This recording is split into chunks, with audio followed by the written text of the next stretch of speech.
3. Hey everybody, how you doing? Stock here. Happy Friday, Family Day, Black Friday, day after Thanksgiving, whatever you want to call it. It was a fun day. Had a good time, went out with friends, went to lunch, went to a gun show. Just really had generally a good day. But tomorrow I'm going fishing, Saturday. So I figured we'd take a few minutes and we talk about what I'm using. Now, you guys see me use this stuff, and I try to talk about it out there on the lake, but a lot of times you guys don't really get an in-depth idea of what I'm doing here. So the first thing I'm going to talk about is this little guy right here. This is a rage tail, okay? It's traditionally thrown on the Ned rig, okay? I like it on the drop shot. I like everything on a drop shot. So this will be my drop shot lure tomorrow, okay? And that's a rage tail. The other thing I like, as you guys well know, are Senkos. Because we're gonna go out and it'll be low light conditions, I'm gonna be throwing the 4-inch Senko. You can get a real good look at this. You can see the flake in it. It's got some green pumpkin. It's got a nice orange color to it. It's a really, really good low light bait. I'll throw this on a Texas rig. I'll switch over to the watermelon with black flake as the sun comes up and the daylight, progresses. But these two baits right here are great low light baits, sunrise, sunset, twilight. They throw a little bit more visibility into the water. And I just really like how they work. All right, so let's talk about my pole. So you guys all know I like the Tatulas. So this is my Tatula 100 TWS 7.3 gear ratio, okay? And I've got this paired with a Tatula Elite. So this particular Tatula Elite is a 7-foot, 5-inch long, medium heavy, okay? And it's got a fast tip. It's designed for plastics. I always use fluorocarbon, 100% 8-pound test. Now you guys are like, wait a minute. You're doing what? Yes, I'm using fluorocarbon on a bait caster. I've done it for years. I'm really good at it. There's certain things you can do called maintenance casts to keep everything clean and in line. If you have a really, really, really good quality bait caster like the Tatulas, backlashes are almost non-existent. So basically, this one here it's a pretty straightforward setup, okay? So all I'm gonna do, there we go. I'm gonna keep it in my mouth because then I don't lose it because it's getting kind of dark out. We're gonna take an owner, okay, 5/0 offset hook. I use the 5/0 because I want that hook to get way back in the middle. Now, there's lots of different ways you could tie this on here. I use a Palomar knot. I use a Palomar knot for everything. Obviously, I use it for my drop shots, but I use it for every knot I tie when it comes to hooks like this. It's an incredibly strong knot. It's a well-done knot. It's very versatile. It's very simple. You can tie it very quickly and just be done. I mean, if you're in a hurry, you could probably have done this in maybe 10 seconds or less. I'm done. So once we get that there, okay, we're gonna go ahead and clip our tagline because, well, obviously it's not a drop shot.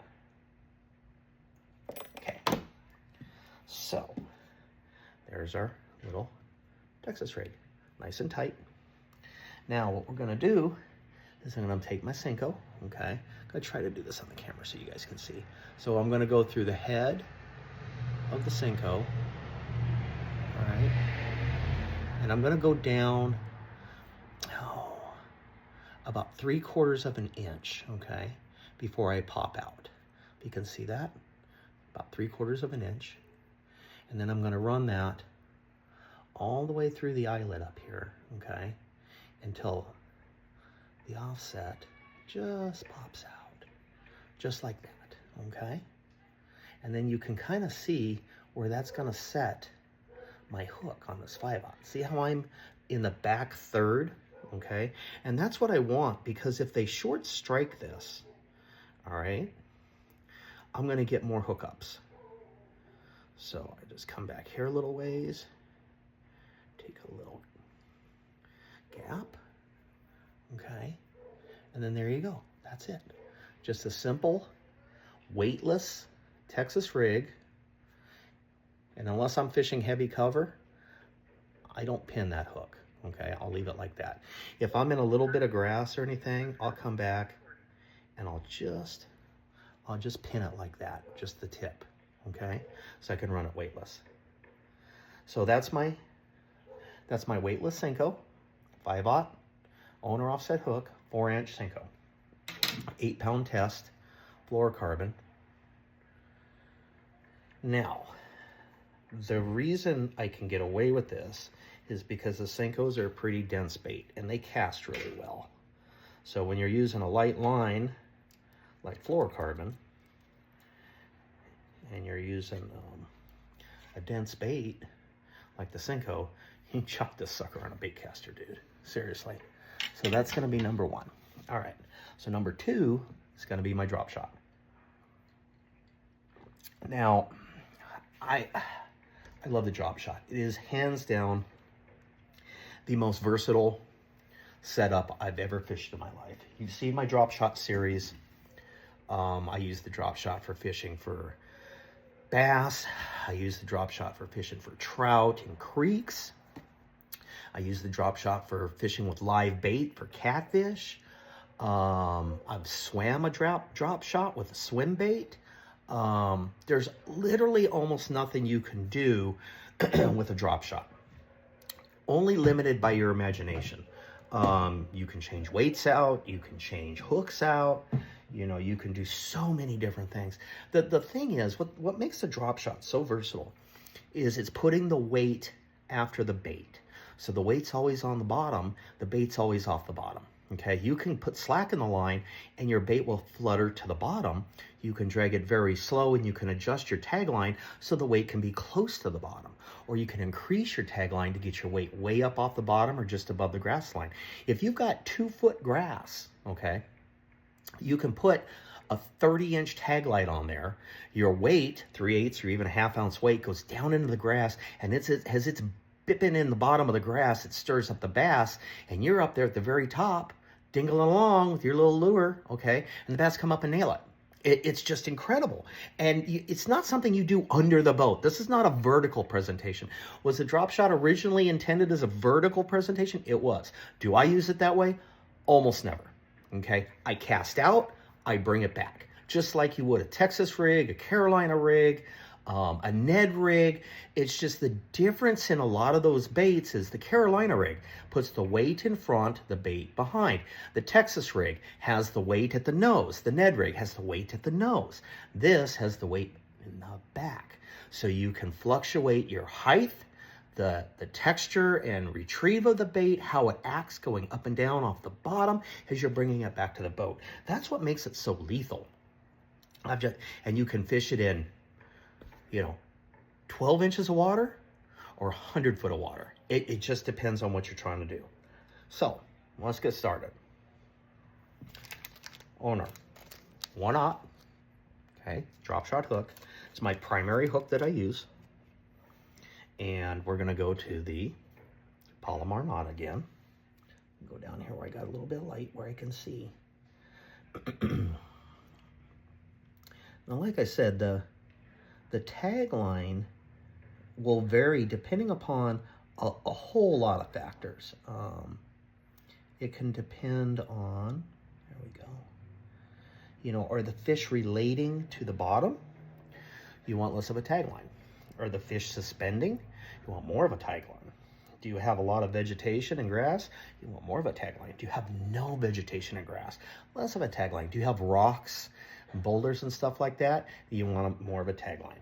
So it's all just going to depend on the scenario. So in the fall where I fish right now, I usually run anywhere from a 12-inch to a 16-inch tag line, okay? So we've done our classic Palomar knot. I'm gonna bring it through here, cinch it up, okay? Now, one of the most important things you need to do with your drop shot when you're done is you take your tag line, okay, the end of it, and I want you to run it through the eyelet of the hook with the hook pointing up, What this does, and I'll show you, is it pins the hook in the upright position every time. You see that? So now all I got to do is I take it, I give it a little tank, I look at my hook. Upright position, strong and hard. So when I put a bait on that, it's going to level out. See how important that is? Always run your tag line through the eyelet hook from the top of the eyelet down, and it'll always do that. I like, because I'm in Lake Mead and because I fish at depth, a 3/8 ounce weight, okay? I generally always use it. It gives me casting distance. It gets me down quicker. It's just generally a good all-around weight. I will adjust my weight for things like wind, vegetation, depth. I will adjust it, but by and large, I fish 3/8 probably about 90% of the time. Okay, with these weights, I tie the weight. I don't just slip it. I lock it in with basically a double, well, more or less a double square knot into the seat of the weight, and I'll spin it 3 times. Okay, because when you're launching, when you're launching a 3/8 ounce weight like this in this setup on a bait caster, and you whip it, you're whipping it with some force. Okay, so if that weight's not tight on there good, it's going to come off, and if that weight comes off at the top of your cast, even a side cast, you can have backlashes. So maintenance cast, retying your weights every so often is really a good idea. All right, so now what you see is basically I'm at about 14 to 16 inches. You can see I just let my weight touch the bottom. See how that hook is standing up? Okay, now check this out. This is what's really cool about making sure you always do that. Okay, what did I do with it? There it is. So I'm going to grab my little rage tail. All right, and I always hook this just kind of like that. Okay, so now you can see how it stands up. So the weight's just on the bottom. I can do this and just bounce it. See that? Isn't that cool? Look how it stands up. That's how important having that eyelet correct. Okay, just simply tying a Palomar knot on a drop shot, there's no guarantee it's going to get up every time the right way. Even if you kind of try to play with the knot and simple it around, it's not going to do it. So anyway, those are the 2 basic setups I use, in addition to crankbait or jerkbait occasionally. But that's where we're at. So I hope you guys enjoyed, this little tutorial on the baits I use and how I tie them. And I'll see you on the lake tomorrow. All right, guys, Doc out.